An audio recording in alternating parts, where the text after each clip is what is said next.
सर्वप्रथम सर्वांना श्री स्वामी समर्थ. स्वामी महाराजांच्या कृपेने तुमच्या सर्व चांगल्या इच्छा पूर्ण होत ही स्वामींचरणी प्रार्थना करते आणि आजच्या व्हिडिओला सुरुवात करते. 2026 मधील अधिक महिना सुरू झालेला आहे. 17 मे ते 15 जून असा हा अधिक ज्येष्ठ महिना असणार आहे. सोन्यासारखा हा महिना असतो. जेवढी सेवा होईल ना तेवढी आवर्जून करा. तुम्ही ज्या देवांना इष्टदेवतांना मानतात ना त्या देवांची सेवा करायची आहे. आणि आपल्याला अधिक महिन्यामध्ये मंगळवार आणि शुक्रवार आपल्या कुलस्वामिनीची सुद्धा विशेष सेवा करायची आहे. इतकं भरभरून फळ मिळेल ना. कितीही अडचणी असू द्या, आर्थिक अडचणी ज्या घरात असतील ना त्या सर्व स्त्रियांनी, माझ्या सर्व महिलांनी शुक्रवार असो अधिक महिन्यातील किंवा मंगळवार आपल्या कुलदेवीची सेवा जरूर करा. आणि 2 विड्याची पानं देवी आईच्या चरणी जरूर अर्पण करा. मग तुम्ही गोड पानाचा जरी विडा अर्पण केला, नंतर तो विडा प्रसाद स्वरूप तुम्ही सर्वांनी घरात प्रसाद स्वरूप खाऊ शकता. नाही जमलं तर 2 विड्याची पानं घ्या, चांगली देठाची हिरवीगार, धुवून घ्या, पुसून घ्या. त्यावर थोडीशी साखर ठेवा, 2 लवंग ठेवा, दोन्ही हातात ती विड्याची पानं घ्या आणि तुमच्या मनातील इच्छा बोलून आपल्या कुलस्वामिनीला अर्पण करा. इतका सोन्यासारखा आशीर्वाद मिळेल की तुमच्या सर्व इच्छा क्षणात माता लक्ष्मी आपली कुलदेवी जरूर पूर्ण करेल. सुंदर उपाय आहे विड्याची पानं. तुम्हाला जर जास्त विड्याची पानं मिळाली तर आवर्जून देवी आईचा फोटो असेल, किमान महिन्यातून एकदा का होईना या अधिक महिन्यात मंगळवार शुक्रवार, एखाद्या मंगळवार शुक्रवार जरी ही सेवा केली तुम्ही चालेल. तुम्हाला जर दर मंगळवार शुक्रवार करायची असेल, दर मंगळवार शुक्रवार तुम्ही गोड पानाचा विडा अर्पण करू शकता. आता नाही जमणार माझ्या सर्व महिलांना एवढ्या वेळा, तर मग एक वेळा जरी तुम्ही महिन्यातून या एक वेळा जरी अर्पण केला गोड पानाचा विडा किंवा पानांची माळ जरी अर्पण केली, त्याला 2-2 लवंगा अर्पण करू शकता तुम्ही. विड्याचं पान आणि 2 लवंगा अशी सुद्धा माळ तयार करून आपल्या कुलस्वामिनीला अर्पण करू शकता. नाही जमलं, मी तुम्हाला सांगितलं, 2 विड्याची पानं घ्या, त्यावर थोडी साखर ठेवा, 2 लवंग ठेवा आणि तुमच्या देवी आईच्या चरणी ती 2 विड्याची पानं अर्पण करून द्या. नंतर तुम्ही विड्याची पानं ती निर्माल्यात टाकू शकता. ती 2 लवंग आणि थोडी साखर असेल, तुम्ही प्रसाद स्वरूप खाल्ली तरीही चालेल. तर आपल्याला अधिक महिन्यामध्ये काही नियमांचं पालन जरूर करायचं आहे. मांसाहार, मद्यपान होणार नाही, कुणाचा अपमान होणार नाही याची जरूर काळजी घ्यायची आहे. महिलांनो, फक्त आपली माऊली आणि आपण एवढंच बघा. या महिनाभरात इतकं भरभरून फळ मिळणार आहे. कुणाचीच निंदा नालस्ती करू नका. आणि कुणी तुमची निंदा नालस्ती करत असेल तरी पण त्याला प्रतिउत्तर करू नका. देव आहे, उत्तर आपला देव देणार आहे. म्हणून तुम्हाला रडवत जरी कोणी असेल ना, कुणालाच काही अपशब्द बोलू नका. आणि आपल्या वास्तूत तर अजिबात नाही. तुम्हाला आज रडवत आहे, उद्या तो रडणार आहे, हे 100 नाही 1000% खरं आहे. कलियुग आहे. देव इथंच करायला लावतो आणि इथंच भरायला लावतो. म्हणून कुणालाच प्रतिउत्तर करू नका आणि कुणाविषयी अपशब्द आपल्या वास्तूत बोलू नका. कुणाच विषयी निंदा नालस्ती करू नका. या महिन्यातच काय तर कधीच कुणाची निंदा नालस्ती करू नये. कुणाच्या डोळ्यामध्ये आपल्यामुळे पाणी येईल ना, तर असं तर कधीच वागू नये. तर अधिक महिन्यामध्ये या अधिक महिना संपायच्या आत आपल्या कुलदेवी आईची ओटी भरायची आहे. महिलांनो, घरच्या घरी जरी भरली तुम्ही चालेल. तुम्ही मूळ स्थानी जाणार असाल तुमच्या कुलस्वामिनीच्या दर्शनाला तर छान असं सहकुटुंब सहपरिवार जाऊन देवी आईचा दर्शन घ्यायचं आहे. मानपान करा, गोडाचा म्हणजे पुरणाचा नैवेद्य दाखवा तिला.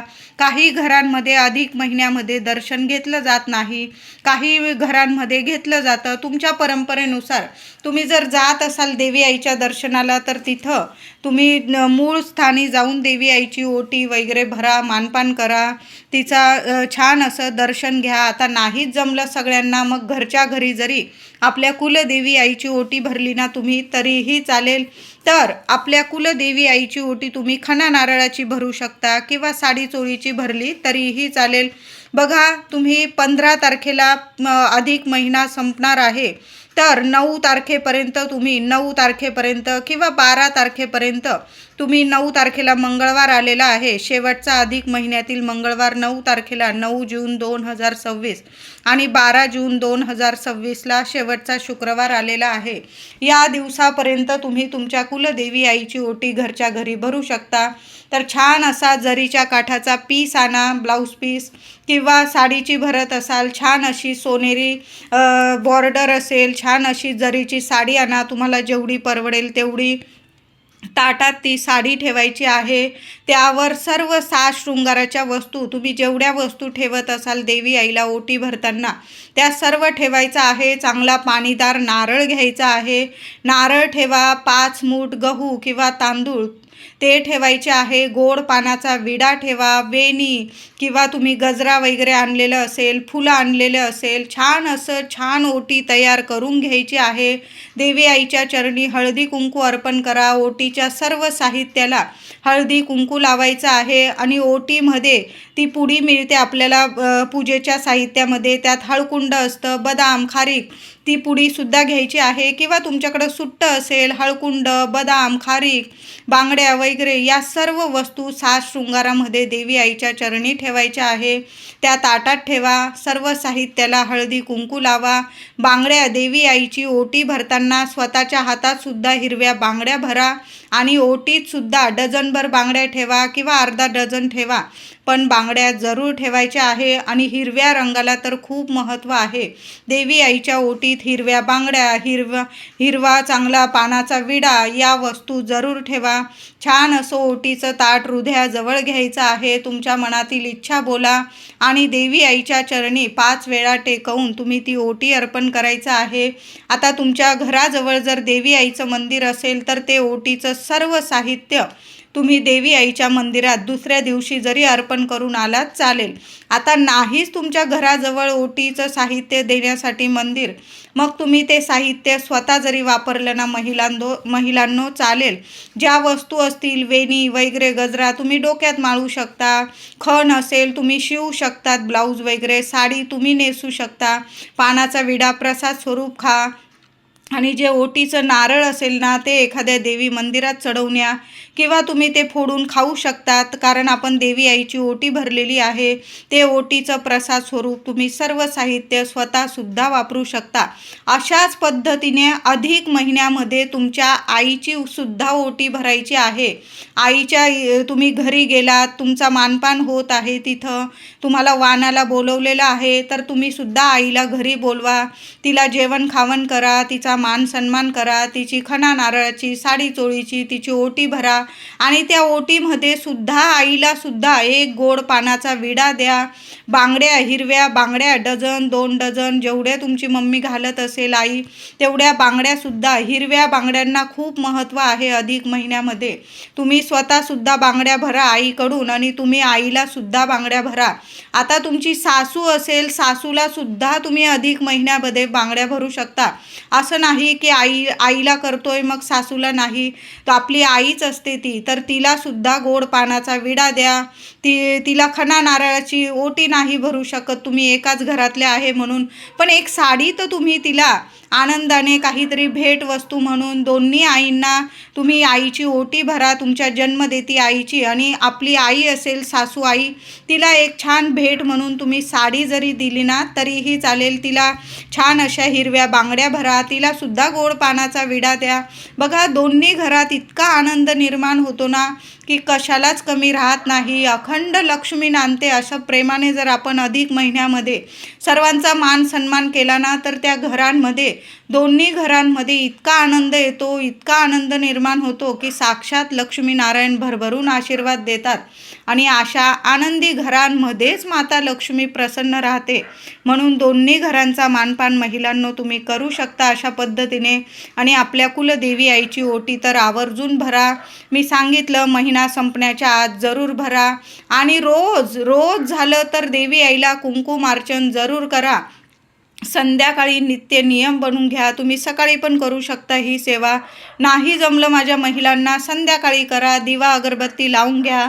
आसन घेऊन बसा. ओम कुलदेवताय नमः, ओम कुलदेवताय नमः, ओम श्रीम नमः, ओम श्रीम नमः या मंत्रांचा जप करत करत देवी आईला 11 वेळा, 21 वेळा किंवा जास्तीत जास्त वेळा जरूर कुंकुमार्चन करा आणि अधिक महिन्यातलं कुंकुमार्चन केलेलं कुंकू एका डबीत साठवून ठेवा. बघा, असा महिना पुढील 33 महिने तरी आता पुन्हा येणार नाही आणि खूप सुंदर महिना असतो. जेवढी सेवा होईल ना तेवढी आवर्जून करा.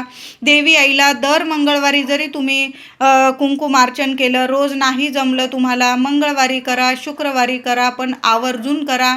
आणि अधिक महिन्यातील प्रत्येक शुक्रवारी 16 वेळा किंवा 8 वेळा किंवा जेवढ्या वेळा होईल महिलांनो, नाहीच जमलं किमान 1 वेळा तरी महालक्ष्मी अष्टकाचा पाठ आवर्जून बोलायचा आहे तुम्हाला. सुंदर, इतके सुंदर अनुभव येतील तुम्हाला. कितीही पैशांच्या अडचणी असू द्या, माता लक्ष्मी आहे, कुठल्या ना कुठल्या रूपात येऊन तुमची मदत करून जाईल आणि पैशांचे मार्ग तुम्हाला मोकळे करतील. चांगल्या याच्याने म्हणजे चांगल्या कामाने, कष्टाला तुम्हाला इतकं फळ मिळेल. चांगल्या मार्गाने तुमच्या घरात पैसा येऊ लागेल. तुम्ही काही कष्ट घेत आहात, तुमचे पती मुलं कष्ट घेतात, काही वेळा खरंच खूप अडचणी येतात, पैसा येतो आणि निघून जातो, कुणाचं आरोग्य नीट राहत नाही किंवा काही ना काही आले पैसे की निघून जातात, बरकत राहत नाही. मग अशा वेळी कष्टाला जर फळ मिळत नसेल ना, तर अधिक महिन्यात देवी आईची महालक्ष्मी अष्टकाची सेवा आवर्जून करा. आणि जिथं लक्ष्मी मातेची सेवा होते तिथं नारायणांची सेवेशिवाय ही सेवा अपुरी आहे, अधुरी आहे. म्हणून रोज 1 वेळा तरी विष्णू सहस्त्रनामावली ऐकलं तुम्ही यूट्यूबवर तरी चालेल, जर असं मोठ्या स्वरात लावा.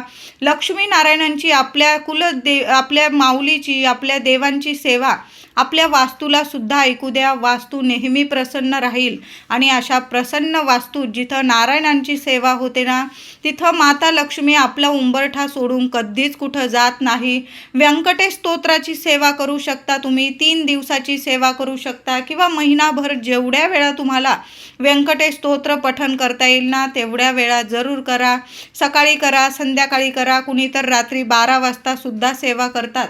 जसं जमेल तशी सेवा करा, पण हृदयापासून करा. वाचायचं म्हणून वाचायचं नाही, आपल्याला हृदयापासून, मनापासून एकन एक शब्द आपल्या मनाला ऐकू गेला पाहिजे. अशा पद्धतीने आपल्याला सेवा करायची आहे. श्री सूक्तम पठण करता आलं तर जरूर पठण करा. जेवढी सेवा होईल तेवढी करा.